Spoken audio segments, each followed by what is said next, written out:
നമ്മുടെ സമൂഹത്തിൽ കുറേ ഉള്ള ആളുകൾ പുരുഷന്മാര് അഖിൽമാരാറിന്റെ സ്വഭാവമുള്ള ആളുകളാണ്. അഖിൽമാരാറിന്റെ സ്വഭാവമുള്ള ആളുകൾ എന്ന് വെച്ചിട്ടുണ്ടെങ്കിൽ എനിക്ക് സത്യം പറഞ്ഞ അഖിൽമാരാറിന്റെ സ്വഭാവം അറിഞ്ഞൂടാ. ഈ സെലിബ്രിറ്റി സ്റ്റേറ്റസ് ഉള്ള ആളുകൾ പോലും ഇങ്ങനെ വന്ന് പറയുമ്പോൾ അത് നമ്മൾ എത്രമാത്രം ഇൻഫ്ലുവൻസ്ഡ് ആവുന്നുണ്ട്? അവരെ കുറിച്ച് പറയാനായിട്ടൊന്നുമില്ല സാരി, അതൊക്കെ അവരുടെ തിരഞ്ഞെടുപ്പാണ്. പക്ഷെ അത് അവർ വലിയ കാര്യമായിട്ട് അവതരിപ്പിക്കുമ്പോഴാണ് നമ്മൾ എതിർക്കുന്നത്. ഈ മൊട്ട എന്നുള്ള പേര് എപ്പോഴാണ് വന്നത്? കമന്റ്സിൽ കൂടുതൽ കാണാറുണ്ട്. മുട്ട എന്ന് പറയുമ്പോൾ ഏത് നിലപാടുള്ള വ്യക്തി അവൻ വന്നെന്ന് പറഞ്ഞാൽ മുട്ട വന്നെന്ന് പറഞ്ഞാൽ എങ്ങനെയാണ്, ഏത് സ്റ്റേജിൽ നിന്നാണ് നിങ്ങളുടെ മനുഷ്യത്വമൊക്കെ മരിച്ചു പോയത്? ഇപ്പം ഞാൻ വിശ്വാസ കാര്യങ്ങൾ ഏതെങ്കിലും ബൈബിളിൻ്റെ കാര്യങ്ങൾ പറയുമ്പോൾ ഓപ്പോസിറ്റ് വന്ന് നിൽക്കുന്നവർ പറയുന്നത് എനിക്ക് അംഗീകരിക്കാൻ പറ്റും. അവർ പറയുന്ന മനുഷ്യത്വം, ഇപ്പം പള്ളിയിലെ അച്ഛന്മാർ പറയുന്ന മനുഷ്യത്വം എനിക്ക് അംഗീകരിക്കാൻ പറ്റും. ആളുകളുടെ അവര് ഇങ്ങനെ വെറുതെ ഒരു രസത്തിന് വേണ്ടിയിട്ടും പറയും, ഓ ഇവൻ അവളെ സപ്പോർട്ട് ചെയ്യുന്ന ചിലപ്പോൾ എന്തെങ്കിലുമൊക്കെ പ്രതീക്ഷിച്ചായിരിക്കും. ഇതിന് രണ്ട് സൈഡുണ്ട്. അവർ പറയുന്നത് വെച്ച് കഴിഞ്ഞാൽ ഇപ്പോൾ അവർ പറയുന്നത് വെച്ച് കഴിഞ്ഞാൽ നമ്മളെ കാണുന്നതെന്ന് പറയുന്നത് നമ്മൾ സ്ത്രീകളെ സപ്പോർട്ട് ചെയ്യുമ്പോൾ സ്ത്രീകളിൽ നിന്ന് കളി കിട്ടാൻ വേണ്ടി. ഈ ജീവിതത്തിന്റെ ഏത് സ്റ്റേജിലാണ് ഈ വിശ്വാസങ്ങളോടൊക്കെ ഒരു ക്വസ്റ്റ്യൻ ചെയ്യാൻ തുടങ്ങിയത്?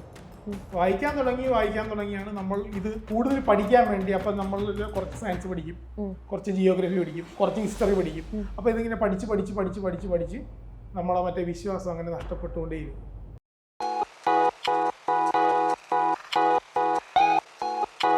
നമസ്കാരം, ഞാൻ സൂര്യ സുജി.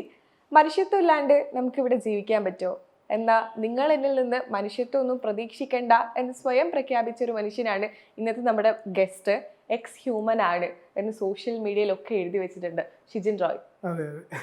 എങ്ങനെയാണ്, ഏത് സ്റ്റേജിൽ നിന്നാണ് നിങ്ങളുടെ മനുഷ്യത്വമൊക്കെ മരിച്ചു പോയത്? മനുഷ്യത്വം മരിച്ചു എന്ന് വെച്ച് കഴിഞ്ഞാൽ അതിനെപ്പറ്റി കുറേ പറയാനുണ്ട്. നമ്മൾ ഈ പറയുന്ന എല്ലാ സാധനങ്ങളും, ഞാൻ ചെയ്തു വെച്ചിരിക്കുന്ന വീഡിയോകളെല്ലാം അതിൻ്റെ ആൻസറാണ്. കാര്യം അതിനകത്ത് വന്ന് എതിർക്കുന്ന ആരാ നോക്കിയാൽ മതി, അവരിൽ നിന്ന് നേരെ ഓപ്പോസിറ്റാണ് നമ്മൾ. അപ്പം നമ്മൾ മനുഷ്യനില്ലാതെയാവും. എതിർക്കുന്നവരായിരിക്കും കൂടുതൽ. ഇപ്പം ഞാൻ വിശ്വാസ കാര്യങ്ങൾ ഏതെങ്കിലും ബൈബിളിൻ്റെ കാര്യങ്ങൾ പറയുമ്പോൾ ഓപ്പോസിറ്റ് വന്ന് നിൽക്കുന്നവർ പറയുന്നത് എനിക്ക് അംഗീകരിക്കാൻ പറ്റത്തില്ല.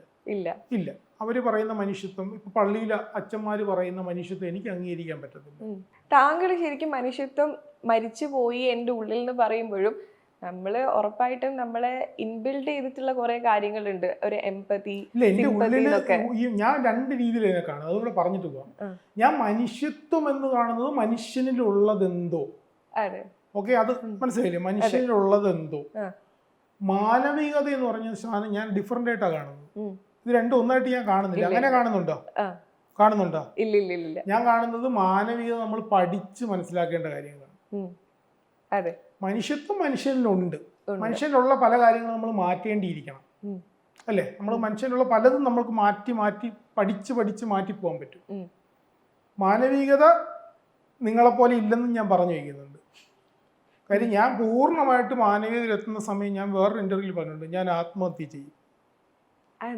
കാര്യം പിന്നെ മുന്നോട്ട് പോകാൻ പറ്റത്തില്ല. എല്ലാം ഞാൻ ഓക്സിജൻ വരെ എടുക്കുന്നത് എനിക്ക് മാനവികത നല്ലതായിട്ട് വരും. നമ്മളെ ഇപ്പൊ മനുഷ്യത്വം ഇല്ല എന്നൊക്കെ എന്തൊക്കെ പറഞ്ഞാലും നമുക്ക് വേറൊരാള് വിഷമിക്കുന്ന കാണുമ്പോൾ നമുക്കൊരു എമ്പതി ഉണ്ടാവില്ലേ? അപ്പൊ നോർമലി മനുഷ്യത്വം എന്ന ആളുകൾ ഉദ്ദേശിക്കുന്നത് അങ്ങനെയാണ്. അവരുദ്ദേശിക്കുന്നത് എനിക്കറിയില്ല. ഞാൻ ഉദ്ദേശിക്കുന്ന രീതിയിലാണ് ഞാൻ പറഞ്ഞു വയ്ക്കുന്നത് എന്റെ വീഡിയോകൾ എല്ലാം. എന്റെ വീഡിയോകൾ കാണുമ്പോൾ എന്താ തോന്നുന്നത്? വളരെ വെറൈറ്റി ആയി ചിന്തിക്കുന്ന ഒരു മനുഷ്യൻ. ശരിക്കും ഞാൻ പറയുന്നതിന്റെ റോങ് ആയിട്ട് എടുക്കുന്നുണ്ടോ? ഇല്ല. റോങ് ആയിട്ട് കാണുന്ന ആൾക്കാരുണ്ടല്ലോ, അതെ, അവര് പറയുന്ന മാനവികത എനിക്ക് എടുക്കാൻ പറ്റില്ല. നമ്മുടെ ഇപ്പൊ എക്സാമ്പിളൂടെ പറയാം. സ്ത്രീ വിരുദ്ധ പറയുന്ന ആൾക്കാരെ എനിക്ക് അവര് പറയുന്ന മാനവികത എനിക്ക് എടുക്കാൻ പറ്റില്ല. എനിക്ക് അവര് ആദ്യം സ്ത്രീ വിരുദ്ധ റെഡിയാക്കണം. അതേ കണക്കിന് LGBTQ നമ്മൾ പറഞ്ഞു വയ്ക്കുമ്പോൾ അതിനെതിരെ നിൽക്കുന്നവര് അത് ആദ്യം ക്ലിയർ ആക്കി പഠിച്ചിട്ട് വരണം. എന്നിട്ട് ഒരു മാനവികത പറയണം. അപ്പൊ നമുക്ക് എടുക്കാം, അല്ലാതെ എടുക്കാൻ പറ്റില്ല. ഈ ആളുകളുടെ പ്രശ്നം ഒരു കാര്യത്തെ കുറിച്ചുള്ള പൂർണ്ണമായിട്ടുള്ള അറിവില്ലായ്മ കൊണ്ടാണ് അവർ ക്രിട്ടിസൈസ്. അതെ, അതുകൊണ്ട് തന്നെ അതാണ് ഞാൻ പറയുന്നത്. ഇതിനകത്ത് ബോഡി ഷേമിങ്ങിനകത്ത് ഈ ബ്രെയിൻ ഷേമിങ് കൂടെ വരും. നമ്മൾ തിരിച്ച് പറയുമ്പോൾ അവർക്ക് അറിവില്ലാത്ത സാധനം. അപ്പം ഞാനൊക്കെ ഒരു ഏജ് കഴിഞ്ഞ ആൾക്കാരെ നമ്മൾ അധികം ഇതാക്കാൻ പോകില്ല. കാര്യം അവര്, ഞാൻ പറഞ്ഞില്ലേ, അവർക്ക് ചിലപ്പോൾ നമ്മളെപ്പോലെയുള്ള സാഹചര്യങ്ങളിലൂടെ കടന്നു വരാത്തത് കൊണ്ട് തന്നെ അറിവ് സമ്പാദിക്കാൻ പറ്റി കാണത്തില്ല. അവരൊരു ഏരിയയായിട്ട് നിൽക്കുക. ഇപ്പൊ എന്റെ ഫാദറോ അല്ലെങ്കിൽ പിന്നെ സൂര്യയുടെ ഫാദർ ഒരു ഫെമിനിസ്റ്റ് ആണെന്ന് പറയുമ്പോൾ പുള്ളിക്കാരൻ അത്രയും സാഹചര്യങ്ങളിലൂടെ കടന്നു വന്നത് മനസ്സിലാക്കിയത് കൊണ്ടായിരിക്കാം ഫെമിനിസ്റ്റ് ആയത്. നമ്മളൊക്കെ അങ്ങനെയാണ്. പക്ഷെ എൻ്റെ ഫാദറിന് ആ സാഹചര്യങ്ങളിലൂടെ കടക്കാനുള്ള അവസ്ഥകളൊന്നും ഇല്ലാതെ ചിലപ്പോൾ പഠിക്കാൻ പറ്റി കാണത്തില്ല. അപ്പോൾ അതുകൊണ്ട് പുള്ളി ഒരു ഏരിയയായിട്ട് ഞാൻ കാണുന്നു. അതേസമയം നമ്മൾ ഈ ഇത്രയൊക്കെ പഠിച്ചു വരുന്ന അതേ സാഹചര്യത്തിൽ നിൽക്കുന്ന ഒരാളിനെ നമുക്ക് ഏരിയയായിട്ട് കാണാൻ പറ്റത്തില്ല. അത് അവർ പഠിക്കാത്തത്, അവർക്കത് പഠിക്കാൻ താല്പര്യം ഇല്ലാത്തത് കൊണ്ടായിരിക്കാം. അവരെ എതിർക്കാൻ താല്പര്യം ഉണ്ടല്ലോ. എന്റെ ഫാദർ എതിർക്കാൻ വരുന്നില്ല, അപ്പൊ നമ്മൾ ഇവിടെയാണ്. അതെ, ഈ എതിർക്കാൻ വരുന്നവർക്ക് എല്ലാ കാര്യങ്ങളും അറിഞ്ഞ് ഒരു ഡേറ്റ അവരെ കൊണ്ടുവരുമല്ലോ. അപ്പൊ അവർക്ക് എന്തുകൊണ്ടത് പഠിക്കാൻ പറ്റുന്നില്ല? അത്രയും ഡേറ്റ അവർക്ക് കളക്ട് ചെയ്യാൻ പറ്റുന്നുണ്ട്. അതെ, എതിർക്കാൻ വേണ്ടി എല്ലാ ഡേറ്റകളും കളക്ട് ചെയ്യാൻ പറ്റുന്നുണ്ട്. നമുക്കത് കിട്ടുന്നില്ല ആ ഡേറ്റകൾ. അതാണ് അതിന്റെ പ്രശ്നം. ഈ ജീവിതത്തിന്റെ ഏത് സ്റ്റേജിലാണ് ഈ വിശ്വാസങ്ങളോടൊക്കെ ഒരു ക്വസ്റ്റ്യൻ ചെയ്യാൻ തുടങ്ങിയത്? ആക്ച്വലി ഞാൻ എൻ്റെ കുട്ടിക്കാലം തൊട്ട് തന്നെ ഈ ക്വസ്റ്റ്യൻ ചെയ്യുന്ന പരിപാടിയുണ്ട്. എൻ്റെ കുട്ടിക്കാലമുള്ള ഫ്രണ്ട്സിൻ്റെ അടുത്ത് പോയി ചോദിച്ചു കഴിഞ്ഞാൽ ഇവനെ എപ്പോഴും തർക്കമാണെന്ന് പറയും. എപ്പോഴും ഫുൾ ടൈം ഈ തർക്കമാണെന്ന് പറയും. എല്ലാ കാര്യം തർക്കിക്കുക. അന്ന് പിന്നെ തർക്കിക്കാനേ പറ്റൂ, തെളിവുകൾ എടുക്കാൻ പറ്റില്ല. കാര്യം നമുക്ക് ഗൂഗിളില്ല, ഒന്നുമില്ലല്ലോ. തർക്കം മാത്രമേ ഉള്ളൂ, തർക്കിച്ച് ചെയ്യുക. അപ്പോൾ എൻ്റെ അഭിപ്രായത്തിൽ തർക്കം ഏറ്റവും നല്ല ഒരു കാര്യമാണ്. എൻ്റെ മകനൊക്കെ എൻ്റെ അടുത്ത് തർക്കിക്കാറുണ്ട്. അപ്പോൾ എൻ്റെ വൈഫ് വഴക്ക് പറയും. അപ്പോൾ ഞാൻ പറയുന്നത്, നിങ്ങൾക്ക് തർക്കിക്കാൻ നിങ്ങളുടെ വീട്ടിൽ അവസരം ഇല്ലാത്തത് കൊണ്ടായിരുന്നു നിങ്ങൾക്കൊരു കാര്യം പഠിക്കാൻ പറ്റായിരുന്നു. അവൻ അങ്ങനെയല്ല, അവന് തർക്കിക്കാനുള്ള എല്ലാ അവകാശങ്ങളും ഉണ്ട്, എല്ലാം ഉണ്ട്. തർക്കിച്ചോട്ടെ. തർക്കിക്കുമ്പോൾ ചിലപ്പോൾ അവനിൽ നിന്ന് എനിക്കും കിട്ടും, എന്നിൽ നിന്ന് അവനും കിട്ടും, കേട്ടോണ്ടിരിക്കുന്ന അവക്കും കിട്ടും. മതി. നമ്മൾ ഈ എന്തൊക്കെ പറഞ്ഞാലും ബൈബത്ത് ഒരു നസ്രാണിയായിട്ടാണല്ലോ ജനിച്ചത്, ഒരു ക്രിസ്ത്യനായിട്ടാണ് ജനിച്ചത്. പിന്നെ അപ്പോൾ എന്തുകൊണ്ട് ആ ഒരു ക്രിസ്ത്യൻ ആശയങ്ങളോട് ഒന്ന് വ്യതിചലിച്ച് പോയത്? എപ്പോഴാണ്, എങ്ങനെയാണ് അതിനുള്ള ഒരു സിറ്റുവേഷൻ ഉണ്ടായത്? ഇങ്ങനെ കുറെ ആൾക്കാർ പറയാറുണ്ട്, ഇങ്ങനെ പ്രാർത്ഥിച്ചപ്പോൾ കിട്ടിയില്ല. ശരി, അങ്ങനെയൊന്നുമില്ല. എനിക്ക് ഞാൻ പ്രാർത്ഥിച്ചിട്ടിരുന്ന സമയത്ത് എനിക്ക് എല്ലാ സാധനം നടന്നിട്ടുണ്ട്. സ്കൂളിലൊക്കെ പഠിക്കുന്ന സമയത്ത് നമ്മൾ പ്രാർത്ഥിച്ചിട്ട് എക്സാം എഴുതാൻ പോകും. എക്സാമിന് എത്ര പ്രാർത്ഥിച്ചാലും ഇത്ര മാർക്കേ കിട്ടിയിട്ടുള്ളൂ, അങ്ങനെ കൂടുതൽ മാർക്ക് കിട്ടില്ല. പക്ഷെ അപ്പോഴും നമ്മൾ വിശ്വാസിയാണ്. പിന്നെ അസുഖം വരുമ്പോൾ പ്രാർത്ഥിച്ചിട്ടുണ്ട്. അസുഖം മാറിയിട്ടില്ല, പ്രാർത്ഥിച്ചിട്ടുണ്ട്. അത് നമ്മൾക്ക് അങ്ങനെ, നമ്മൾ ഇന്നെങ്ങനെയാണ് ആൾക്കാർ, എല്ലാ ആൾക്കാരും പ്രാർത്ഥനയുടെ അസുഖം മാറിയിട്ടാണോ പ്രാർത്ഥിച്ചുകൊണ്ടിരിക്കുന്നത്? അല്ല. അതുപോലെ ഞാനും അതെല്ലാം തുടർന്ന് വെക്കൊണ്ടിരിക്കും. കല്യാണം കഴിക്കാൻ വേണ്ടി പ്രാർത്ഥിച്ചിട്ടുണ്ട്, കല്യാണം കഴിച്ചു. കുട്ടി ഉണ്ടാവാൻ വേണ്ടി പ്രാർത്ഥിച്ചിട്ടുണ്ട്, കുട്ടി ഉണ്ടായി. ഇതെല്ലാം നടന്നു.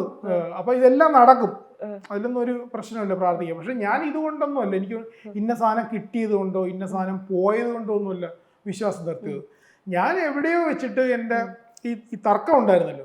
അപ്പൊ നമ്മൾ ഈ ഫേസ്ബുക്ക് ഒക്കെ തുടങ്ങിയ സമയത്ത്, ഞാൻ ഫേസ്ബുക്കിലൊക്കെ എഴുതിക്കൊണ്ടിരിക്കുന്ന സമയത്ത് നമ്മൾ സ്വാഭാവികമായിട്ട് ഇങ്ങനെയുള്ള കാര്യങ്ങളും കാണുമല്ലോ, ഈ വിശ്വാസ കാര്യങ്ങൾ. അപ്പൊ ഞാൻ കേരളത്തിൽ അങ്ങനെ വലുതായിട്ടൊന്നും കണ്ടിട്ടില്ല.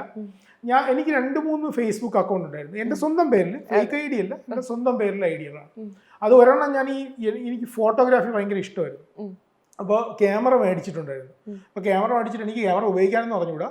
അപ്പോൾ ഒരു കാനോണിൻ്റെ ക്യാമറ മേടിച്ച് അത് പഠിക്കാൻ വേണ്ടി ഞാൻ ഫേസ്ബുക്കിൽ ഒരു അക്കൗണ്ട് തുടങ്ങിയാണ് ചെയ്തത്. എന്നിട്ട് ഞാൻ പല രാജ്യങ്ങളിലുള്ള ക്യാമറാമാന്മാരെ ഫ്രണ്ട് ആക്കിയിട്ട് അവർ ഈ ഇറ്റലി, ഈ ഇപ്പം റഷ്യ, അങ്ങനെയൊക്കെയുള്ള കുറേ, കേരളത്തിലല്ല, അപ്പോൾ അവരിൽ നിന്ന്, അപ്പോൾ എനിക്ക് അത്ര അവരുടെ ലാംഗ്വേജ് അറിയുള്ളൂ. അപ്പോൾ ഗൂഗിളിൽ ട്രാൻസ്ലേറ്റ് ചെയ്തിട്ട് ഇവരുടെ സംസാരിച്ച് ഓരോ കാര്യങ്ങൾ, അങ്ങനെയാണ് ഞാൻ ഇതിൻ്റെ ഷട്ടർ സ്പീഡ് ഇതെല്ലാം പഠിക്കുന്നത്. കാര്യം ഒന്നാമത് എനിക്ക് കേരളത്തിൽ അത്ര പരിചയമുള്ള ആൾക്കാരില്ലാത്തതുകൊണ്ട് ഞാനിങ്ങനെ സോഷ്യൽ മീഡിയയിൽ പലത് പഠിക്കാമല്ലോ. അങ്ങനെ അപ്പോൾ പഠിക്കുന്ന സമയത്ത് അവരുടെ പേജ് വഴിയാണ് ഞാൻ യേശുവിനെയൊക്കെ കളിയാക്കുന്ന ഈ മീമുകളൊക്കെ അത് ആദ്യമായിട്ട് കാണുന്നത്. അപ്പൊ യേശുവിന്, അതായത് നമ്മളിപ്പോ കേരളത്തിലൊന്നും അത് കാണുന്നില്ല, ഞാനത് ഷെയർ ചെയ്തിട്ടുണ്ട് കേരളത്തിൽ. അല്ലല്ല, അന്നല്ല, ഞാൻ പിൽക്കാലത്ത് ഞാൻ എത്തിയ സ്റ്റേപ്പ് അത് ഞാൻ എടുത്ത് ആ ഫോട്ടോ കളക്ട് ചെയ്ത് വെച്ചിട്ട് ഞാൻ ഇട്ടിട്ടുണ്ട്. അതായത് കുരിശിന്റെ പുറത്ത് യോഗ നടത്തുന്ന യേശു ക്രിസ്തുവിനെയൊക്കെ ഞാൻ അവതരിപ്പിച്ചിട്ടുണ്ട്. അപ്പൊ അങ്ങനെയുള്ള വളരെ ഇതായിട്ടുള്ള ഇതൊക്കെ കണ്ടപ്പോൾ എനിക്ക് എതിർക്കാൻ തോന്നി അവരെ. അപ്പൊ എതിർക്കാൻ വേണ്ടി വല്ലതും വേണ്ടേ, നമ്മുടെ കയ്യിലും വല്ല സാധനം വേണ്ടല്ലോ. അങ്ങനെയാണ് ഞാൻ അതിനു മുമ്പേ ബൈബിളൊക്കെ വായിച്ചുകൊണ്ടിരിക്കുന്നത്. നമ്മൾ വിശ്വാസി എന്നുള്ള രീതിയിൽ ബൈബിൾ വായിക്കുമല്ലോ. ബൈബിള് ഒരുപാട് വായിച്ചിട്ടുണ്ട് ആ സമയത്ത്, വിശ്വാസിയായ സമയത്ത്. അപ്പൊ ഡെയിലി പള്ളിയിലൊക്കെ പോണ ആളാണ് ഞാൻ. ഡെയിലിയൊക്കെ പോകും, സൺഡേ മാത്രമല്ല, ചിലപ്പോൾ ഫ്രീ ആയിട്ടിരിക്കുകയാണല്ലോ, അപ്പോഴും നമ്മൾ രാവിലെ പോവും. അങ്ങനെ അപ്പൊ തർക്കിക്കാൻ വേണ്ടി ഞാൻ പലതും വായിക്കാൻ തുടങ്ങിയാണ് നമ്മൾ ഇത് കൂടുതൽ പഠിക്കാൻ വേണ്ടി. അപ്പം നമ്മൾ കുറച്ച് സയൻസ് പഠിക്കും, കുറച്ച് ജിയോഗ്രഫി പഠിക്കും, കുറച്ച് ഹിസ്റ്ററി പഠിക്കും. അപ്പോൾ ഇതിങ്ങനെ പഠിച്ച് നമ്മളെ മറ്റേ വിശ്വാസം അങ്ങനെ നഷ്ടപ്പെട്ടുകൊണ്ടേയിരുന്നു. സയൻസ് ആണ് ഇപ്പൊ വിശ്വാസം നഷ്ടപ്പെടുത്തി. സയൻസ് അല്ല, പലതും. ഞാൻ പറയുന്നത് സയൻസ് പഠിക്കും, കാര്യം ഇത് എതിർക്കാൻ വേണ്ടി സയൻസ് പഠിക്കണമല്ലോ. അതെ. അപ്പോൾ എതിർക്കാൻ വേണ്ടി ജിയോഗ്രഫി പഠിക്കും. കാര്യം ഭൂമി ഉരുണ്ടതാണ്, ഭൂമി ഇത്ര ഇതുണ്ടെന്നൊക്കെ ബൈബിളിൽ പറയുമല്ലോ. ഞാൻ ഇതാണ് ഭൂമി എന്നൊക്കെ പറഞ്ഞ് യേശു പറയുമ്പോൾ നമുക്കത് എതിർത്ത് യേശുവിന്റെ സൈഡ് നിൽക്കണമല്ലോ. പിന്നെ അതുപോലെ തന്നെ പല കാര്യങ്ങളും നമ്മൾ ബൈബിളിനെ തിരുത്താൻ വേണ്ടി എഴുതുമായിരുന്നു. കാര്യം ഇത് ബൈബിളിൽ തെറ്റാണ്, മനസ്സിലായില്ലേ? നമ്മൾ വിശ്വാസിയാണ്, പക്ഷെ ബൈബിളിൽ കുറച്ച് തെറ്റൊക്കെ ഉണ്ട്. കാര്യം ഇത് മറ്റേ ട്രാൻസ്ലേറ്റ് ചെയ്തപ്പോൾ തെറ്റിപ്പോയതാണ്, അങ്ങനെ പറയുന്ന വിശ്വാസികളുണ്ട്, ഇന്നും ഉണ്ട്. അപ്പം എനിക്ക് മെസ്സേജൊക്കെ വരും, മുട്ട പറഞ്ഞത് ചെറിയ പ്രശ്നമുണ്ട്, ബിക്കോസ് അത് ഇംഗ്ലീഷിൽ നിന്ന് മലയാളത്തിലോട്ടാക്കിയപ്പോൾ ഇന്ന ട്രാൻസ്ലേഷൻ ഇന്ന പീരീഡിൽ വന്നത്. അപ്പം ഞാൻ ചോദിക്കും, നിങ്ങൾക്ക് ഇതെങ്ങനെ മനസ്സിലായി? ഇത് എഴുതിയാക്കും പിടികിട്ടിട്ടില്ല, ഇത് നിങ്ങൾക്ക് ഇത് ഇത്രയും പിടികിട്ടി, ഇത് മറ്റേ സ്കോളേഴ്സിനൊന്നും ഇതുവരെയും പിടികിട്ടിട്ടില്ല. അപ്പോൾ അതുപോലെ ഞാനും ഇതുപോലെ പോയി നോക്കുമായിരുന്നു ഈ ട്രാൻസ്ലേഷൻ്റെ കാര്യങ്ങൾ ഇവർ തക്കിക്കാൻ വേണ്ടി. അങ്ങനെ അപ്പം അങ്ങനെ ഞങ്ങൾ പല പല ഘട്ടങ്ങളിലൂടെ പതുക്കെ പതുക്കെ നമ്മുടെ ഈ അതിനു മുമ്പേ ഞാൻ എൻ്റെ കാര്യത്തിൽ പറയുകയാണെങ്കിൽ നിരീശ്വരവാദമാണ് അവസാനം വന്ന് പെട്ടത്. ബാക്കി എല്ലാ വാദങ്ങളിലും ഞാൻ ആദ്യമേ ഉണ്ട്. അതായത് ഞാൻ കല്യാണം കഴിച്ച സമയത്ത് തന്നെ ഏകദേശം ഒരു 10-15 ഫെമിനിസ്റ്റാണ്.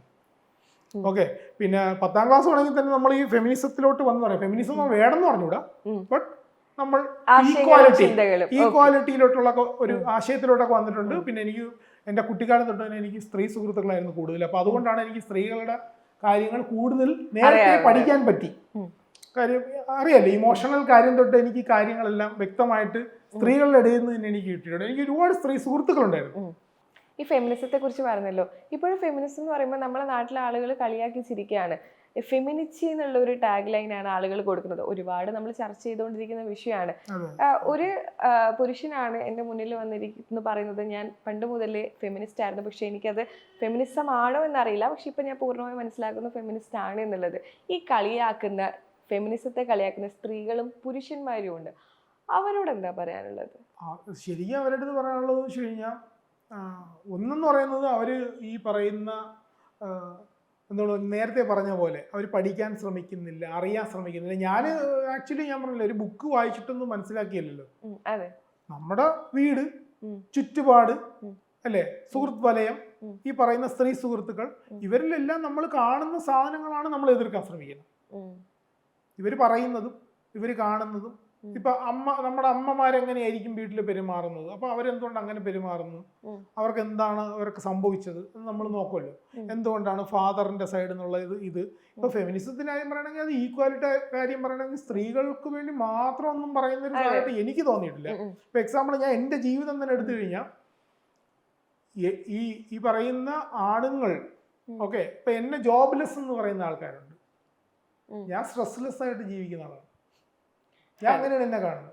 അപ്പോൾ എൻ്റെ വൈഫിൻ്റെ അടുത്ത് പറയുന്നത്, നമുക്ക് ഹാപ്പിയാണ് ലൈഫ്, ഹാപ്പിയാണ്, സ്ട്രെസ് ഇല്ലല്ലോ നമുക്ക് ലൈഫ് ഇല്ല, പിന്നെ അത് മതി, അങ്ങനെയാണ് പറയുന്നത്. അപ്പോൾ നമ്മൾ ഇപ്പോൾ ഒരു പുരുഷൻ വീടിൻ്റെ എല്ലാ ഉത്തരവാദിത്വം എടുക്കുന്നത് ശരിക്കും പറഞ്ഞു കഴിഞ്ഞാൽ ഈക്വാലിറ്റി ഇല്ലാത്തതുകൊണ്ടല്ലേ.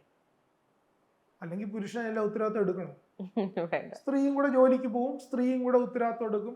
ഈ പറയുന്ന ഡൗറി വേണ്ട, അല്ലെ, രണ്ടുപേരും ഈക്വൽ ആയി കഴിഞ്ഞാൽ അതിന്റെ ആവശ്യമില്ലല്ലോ. അലിമണി വേണ്ട, അലിമണിക്കെതിരെ പറയുന്നവര് സത്യത്തിൽ ഈക്വാലിറ്റി വന്നു കഴിഞ്ഞാൽ അത് വേണ്ട, അങ്ങനെയില്ലേ?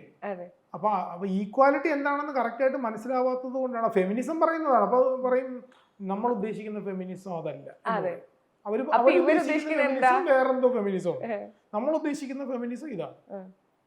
എന്താണ് മൊട്ടയുടെ അഭിപ്രായത്തിൽ ഫെമിനിസം എന്ന് പറയുന്നത്? ഇത് തന്നെയാണ് ഞാൻ പറഞ്ഞല്ലോ, ഇപ്പൊ ക്ലിയർ ആയിട്ട് ഞാൻ പറഞ്ഞല്ലോ, ഈക്വാലിറ്റി, രണ്ടുപേരും തുല്യ സാമൂഹിക നീതികൾ, രണ്ടുപേർക്കും തുല്യമായിട്ട്, അത്ര തന്നെ. ബാക്കി പേഴ്സണൽ കാര്യത്തിൽ നമ്മൾ ഇടപെടേണ്ട. ഇപ്പൊ ഞാൻ ജോലിക്ക് പോകണോ ഇല്ലയോ, അല്ലെങ്കിൽ ഒരാളുടെ ഭാര്യ ജോലിക്ക് പോകണോ ഇല്ലയോ എന്ന് നമ്മുടെ വിഷയമല്ല. ബട്ട് അവർക്ക് തുല്യ ബഹുമാനം, തുല്യ നീതിയൊക്കെ ഉറപ്പ് വരുത്തുന്നുണ്ടാവും, അത്ര മാത്രമേ ഉള്ളൂ. അതിനെക്കുറിച്ചാണ് നമ്മൾ പറയുന്നത്, അല്ല ഒരു വീട്ടിനകത്ത് കയറി നമ്മൾ സംസാരിക്കുന്നില്ലല്ലോ. ഇല്ല. ഈ നമ്മുടെ സമൂഹത്തില് കുറെ ഉള്ള ആളുകള്, പുരുഷന്മാര് അഖിൽമാരാറിന്റെ സ്വഭാവമുള്ള ആളുകളാണ്. അഖിൽമാരാറിന്റെ സ്വഭാവമുള്ള ആളുകൾ എന്ന് വെച്ചിട്ടുണ്ടെങ്കിൽ, എനിക്ക് സത്യം പറഞ്ഞാൽ അഖിൽമാരാറിന്റെ സ്വഭാവം അറിഞ്ഞൂടാ. അതുപോലത്തെ പുരുഷന്മാരാ മിക്ക ഇന്റർവ്യൂസിലും. അദ്ദേഹം ഭാര്യ ഇരിക്കുന്ന ഇന്റർവ്യൂസിലും നമ്മൾ കാണാറുണ്ട്. ചേട്ടനും എന്നെ ഇങ്ങനെ ഉപദ്രവിച്ചാലൊന്നും എനിക്ക് പ്രശ്നമില്ല, ഞാൻ എന്തിച്ച് ഉപദ്രവിക്കാറുണ്ട്, പക്ഷെ ചേട്ടനാണ് ഒരു പടിക്ക് മുന്നിൽ നിൽക്കുന്നത്, അതെനിക്ക് ഇഷ്ടമാണ്, ഞാൻ അങ്ങനത്തെ ഒരു വൈഫാണ് എന്ന് പറയുന്ന ആളുകളുണ്ട്. അപ്പൊ ഈ സെലിബ്രിറ്റി സ്റ്റേറ്റസുള്ള ആളുകൾ പോലും ഇങ്ങനെ വന്ന് പറയുമ്പോൾ അത് നമ്മൾ എത്രമാത്രം ഇൻഫ്ലുവൻസ്ഡ് ആവുന്നുണ്ട്? പിക് മീ ഗേൾ എന്ന് പറയുന്ന പോലെ, അതാണ് അങ്ങനെ വിളിക്കുന്നത് നമ്മൾ. അതായത് സ്ത്രീകൾ, ഞാൻ എന്താണ് പറയുന്നു, അവർ മറ്റ് സ്ത്രീകളെ കുറ്റം പറയും. അവര് നല്ല ഒരു സൈഡിൽ, പുരുഷന്മാരുടെ സൈഡിൽ നിൽക്കും. അതാണല്ലോ ഉദ്ദേശിക്കുന്നത് അല്ലേ? അവരെ കുറിച്ച് പറയാനായിട്ടൊന്നുമില്ല സാരി, അതൊക്കെ അവരുടെ തിരഞ്ഞെടുപ്പാണ്. പക്ഷെ അത് അവർ വലിയ കാര്യമായിട്ട് അവതരിപ്പിക്കുമ്പോഴാണ് നമ്മൾ എതിർക്കുന്നത്. ഇപ്പൊ നമ്മള് എക്സാമ്പിൾ ഞാൻ പറയാം. അതായത് ഇപ്പൊ എന്റെ തന്നെ ഒരു വീഡിയോ ഉണ്ട്, സൗഭാഗ്യ എന്ന് പറയുന്ന സൗഭാഗ്യയുടെ വീഡിയോ. സൗഭാഗ്യനെ നമ്മൾ കുറ്റമൊന്നും പറയുന്നില്ല. സൗഭാഗ്യയുടെ തെരഞ്ഞെടുപ്പാണ്. സൗഭാഗ്യം എങ്ങനെ ജീവിക്കണം, എന്ത് ജോലി ചെയ്യണം അല്ലേ? പക്ഷെ സൗഭാഗ്യം നിരന്തരമായിട്ട് ആ വീഡിയോ ഇടുമ്പോൾ അതിനകത്ത് വരുന്ന കമന്റുകളാണ് നമ്മൾ സൗഭാഗ്യനെ പോലെ ഒരു കുട്ടീനെയാണ് നമ്മൾ ആഗ്രഹിക്കുന്നത്. അല്ല, എനിക്കിത് ചെയ്യാൻ പറ്റുന്നില്ല, ഞാനിത് ചെയ്യാൻ പറ്റാത്തത് കൊണ്ട് എനിക്ക് വേദന എടുക്കുന്നു, ഞാനിത് ചെയ്യാൻ പറ്റുന്നില്ല, വീട്ടുകാരെന്നെ വഴക്ക് പറയുന്നു, മനസ്സിലായി? ഇവളെ കണ്ടുപഠിക്കും, ഇതാണ് പെണ്ണ് എന്ന് പറയുന്ന ആണുങ്ങളുടെ കമന്റുകൾ. എന്റെ വീട്ടിലൊരെണ്ണമുണ്ട്, കിണറ്റിലെടുത്തിടാം, മനസ്സിലായി? അതായത് അവരങ്ങനെയുള്ള പെണ്ണിനെ മാത്രമേ പ്രതീക്ഷിക്കുന്നുള്ളൂ എന്നുള്ള അതാണ് നമ്മൾ എതിർക്കുന്നത്. അല്ല, സൗഭാഗ്യം എന്ത് ചെയ്യണമെന്ന് സൗഭാഗ്യക്ക് തീരുമാനിക്കാം. മൊട്ട എന്നുള്ള പേര് എപ്പോഴാണ് വന്നത്? കമന്റ്സിൽ കൂടുതൽ കാണാറുണ്ട്. മൊട്ട എന്നുള്ള പേര് എന്ന് വെച്ച് കഴിഞ്ഞാൽ ഒന്ന് ഇത് തന്നെയാണ് കാരണം. രണ്ടെന്ന് പറഞ്ഞാൽ പെട്ടെന്ന് അറിയാം. മൊട്ട എന്ന് പറയുമ്പോൾ ഏത് നിലപാടുള്ള വ്യക്തി പെട്ടെന്ന് അറിയാൻ പറ്റുന്ന ഒരു സാധനമാണ്. അയാൾ ഫെമിനിസ്റ്റ് ആണെന്ന് വിളിക്കത്തില്ലേ? അതൊന്നും പറയേണ്ട ആവശ്യമില്ല. ലാഭം വന്നെന്ന് പറഞ്ഞാൽ മതി, മൊട്ട വന്നെന്ന് പറഞ്ഞാൽ.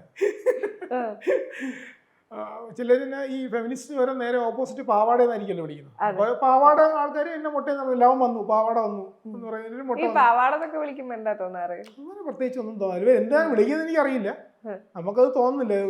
ചോദിക്കുമ്പോ അവർ രഹസ്യമായിട്ട് ഒന്ന് വിളിക്കുന്ന ആൾക്കാരുണ്ടല്ലോ. അപ്പൊ അവരുടെ അടുത്ത് ചോദിക്കുമ്പോ പറഞ്ഞു തരുമ്പോ അവര് തന്നെ പറയും, ഈ ചേട്ടനല്ല വിളിച്ചതെന്ന് പറയും. അതാണ് പ്രശ്നം.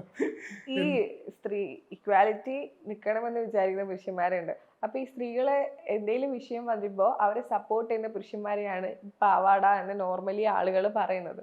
അത് തനിക്ക് അങ്ങനെ ചെയ്യാൻ പറ്റാത്തതിന്റെ ഒരു അപകർഷതാബോധം കൊണ്ടാണ് അവരിങ്ങനെ പാവാട എന്ന് വിളിക്കുന്നത്. അതെ, അങ്ങനെയാണ് തോന്നിയിട്ടുള്ളത്. കാര്യം അവർക്ക് ഇതിന് രണ്ട് സൈഡുണ്ട്. അവർ പറയുന്നത് വെച്ച് കഴിഞ്ഞാൽ, ഇപ്പൊ അവർ പറയുന്നത് വെച്ച് കഴിഞ്ഞാൽ നമ്മളെ കാണുന്നതെന്ന് പറയുന്നത്, നമ്മൾ സ്ത്രീകളെ സപ്പോർട്ട് ചെയ്യുമ്പോൾ സ്ത്രീകളിൽ നിന്ന് കളി കിട്ടാൻ വേണ്ടി. ഓക്കെ, ഏത് സ്ത്രീകളിൽ നിന്നാണ് ഉദ്ദേശിക്കുന്നത് വെച്ച് കഴിഞ്ഞാൽ ഫെമിനിസ്റ്റുകളിൽ നിന്ന്. ഓക്കെ, അപ്പൊ ഇവരാരെ സപ്പോർട്ട് ചെയ്യുന്നു? ഇവര് നേരെ മറ്റ് സ്ത്രീകളെയാണല്ലോ സപ്പോർട്ട് ചെയ്യുന്നത്. അവരാണ് നമ്മുടെ സമൂഹത്തിൽ കൂടുതൽ. അപ്പൊ ഞാൻ ആരെ സപ്പോർട്ട് ചെയ്തായിരിക്കും എനിക്ക് കളി പെർസെൻറ്റേജ് കൂടുതലുള്ള ആരായിരിക്കും സമൂഹത്തിൽ? അപ്പൊ ഞാൻ അവരെയല്ലേ സപ്പോർട്ട് ചെയ്യുള്ളൂ. ഇവരുടെ ആ ഒരു വാദം കറക്റ്റ് ആണെങ്കിൽ ഞാൻ മറ്റ് സ്ത്രീകളല്ലേ സപ്പോർട്ട് ചെയ്യാനുള്ളത്. അത് ചില ആൾക്കാർ പറയുന്നതാണ്, എല്ലാവരും ഒന്നും അങ്ങനെ പറയാറില്ല. അല്ല, ഞാൻ കമന്റ്സ് ഇങ്ങനെ കാണാറുണ്ട്.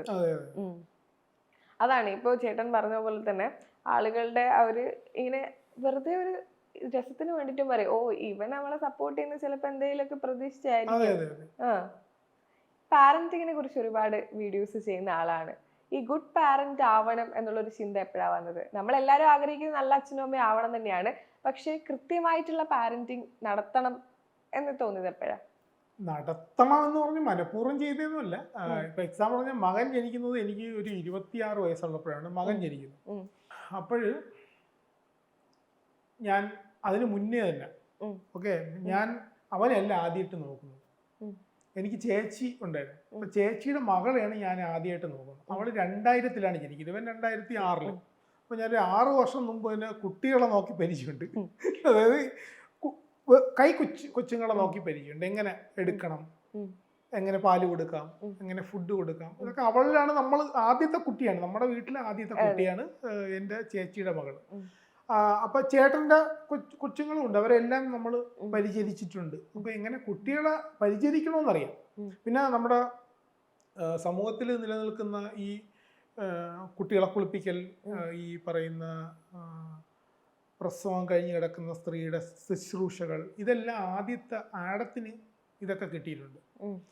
കാര്യം വെച്ച് കഴിഞ്ഞാൽ അന്ന് നമുക്ക് ഇത് എന്താണ് എന്നുള്ളത് നമുക്കറിയില്ല. നമ്മൾ ആ ഒരു ഇതിൽ ജനിച്ചു വന്നതാണല്ലോ.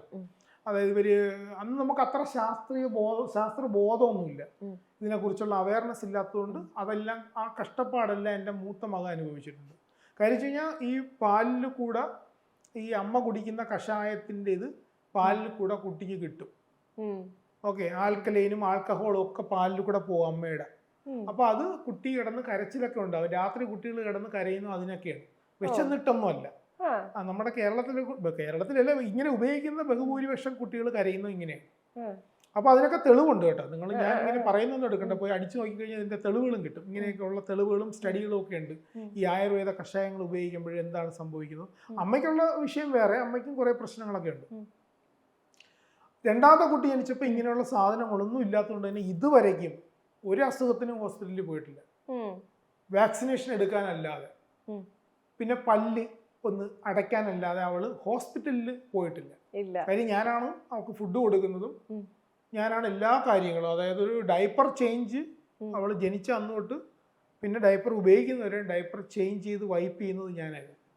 കാര്യം എനിക്കറിയാം കുട്ടികൾക്ക്, കാര്യം നമ്മൾ കണ്ടിട്ടുണ്ട് കുട്ടികൾക്ക് യൂറിനറി ട്രാക്ക് ഇൻഫെക്ഷൻ എങ്ങനെയാണ് ഉണ്ടാവുന്നത് ഡയപ്പർ ഉപയോഗിക്കുമ്പോൾ. അപ്പോൾ അതൊക്കെ നമ്മൾ അതിന് അനുസരിച്ച്, പിന്നെ അങ്ങനെ ഫുഡ് നമ്മൾ ഫസ്റ്റ് ഫുഡ് കൊടുക്കുന്ന സമയത്ത് എങ്ങനെയാണ് ഫസ്റ്റ് ഫുഡ് എടുക്കുക. ഇപ്പൊ നമ്മൾ പാക്കറ്റ് ഫുഡ് ആണെന്ന് നോക്കി, ഇപ്പൊ പാൽപ്പൊടി കലക്കുകയാണെങ്കിൽ ആ പാൽപ്പൊടി കലക്കുന്നത് ഇത്ര വെള്ളത്തിലാണ് പാടുള്ളൂ, അതിൽ കൂടുതൽ പാടില്ല, ഇത്ര നേരം മാത്രമേ വെക്കാവൂ, അത് കളഞ്ഞിരിക്കണം. ഇതൊക്കെ നമ്മൾ വീണ്ടും പൈസ ആലോചിച്ചിട്ട് ആ പാൽപ്പൊടിയാണ് കൊച്ചിന് കൊടുക്കുന്നത്, കൊച്ചിനെ ഹോസ്പിറ്റലിൽ കൊണ്ടുപോയി.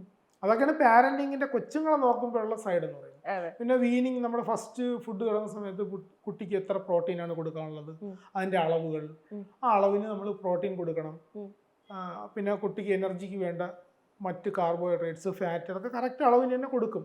അത് ഞാൻ ഇതേപോലെ നമ്മുടെ സയന്റിഫിക് ആയിട്ട് എന്താണോ പറയുന്നത് അത് നോക്കി പഠിച്ചായിരുന്നു കൊടുത്തിട്ടിരുന്നത്. അതാണ് ആദ്യത്തെ കുട്ടിയും രണ്ടാമത്തെ കുട്ടിയും തമ്മിലുള്ള വ്യത്യാസം വന്നു. പാരന്റിങ്ങിലെ ആ സൈഡ്, ഫുഡിന്റെ ഒക്കെ സൈഡ്.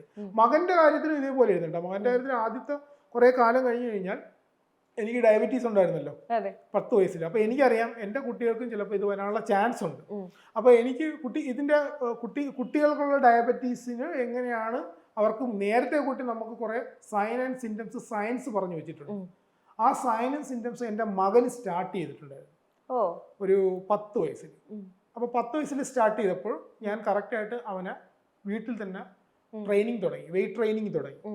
അതോട് ഒരു 16 വയസ്സിൽ ജിമ്മിലും ജോയിൻ ചെയ്തു. എനിക്ക് തോന്നുന്നൊരു 16 വയസ്സ് ജോയിൻ ചെയ്തിട്ട് ഒരു 6-7 മാസം കൊണ്ട് തന്നെ അവന് 6 പാക്ക് ആക്കി കൊടുത്തു. കാര്യം നമ്മൾ ആ ഫുഡ് കൊടുക്കുന്ന രീതിയിലാണ് 6 പാക്ക് ഒക്കെ ഉണ്ടാകുന്നത്. അപ്പൊ അവൻ കണ്ടിന്യൂറ്റി അവൻ തന്നെ അവന്റെ ഫുഡിന്റെ കാര്യങ്ങൾ. അപ്പൊ അവര് നമ്മളെ പോലെയൊന്നുമല്ല, അവർക്ക് ഇത് പഠിപ്പിച്ചു കൊടുത്തുകൊണ്ട് തന്നെ അവർ ഫുഡ് പ്രോഡക്റ്റ് മേടിക്കുമ്പോൾ അതിന്റെ കാലറി വായിക്കുക, അതിൽ എത്ര പ്രോട്ടീൻ ഉണ്ടെന്ന് നോക്കുക, അതിനനുസരിച്ചിട്ടാണ് അവർ കഴിക്കുന്നത്.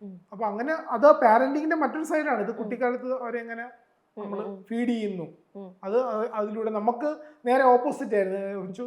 ചോറ് വിളമ്പി തരുന്നു, നമ്മളത് കഴിക്കുന്നു, അത് ഫീഡ് ഇന്നും മാറിയിട്ടില്ല കേട്ടോ. ആ നൊസ്റ്റാൾജി, നമ്മൾ ചോറ് കണ്ടാൽ ചാടി വീഴില്ലേ, ഇല സാപ്പാട് കണ്ടാൽ നമ്മൾ ഓടിപ്പോയി വീഴും. പക്ഷെ അവരൊന്നും അങ്ങനെ വീഴത്തില്ല. അങ്ങനെയുണ്ട് വ്യത്യാസം.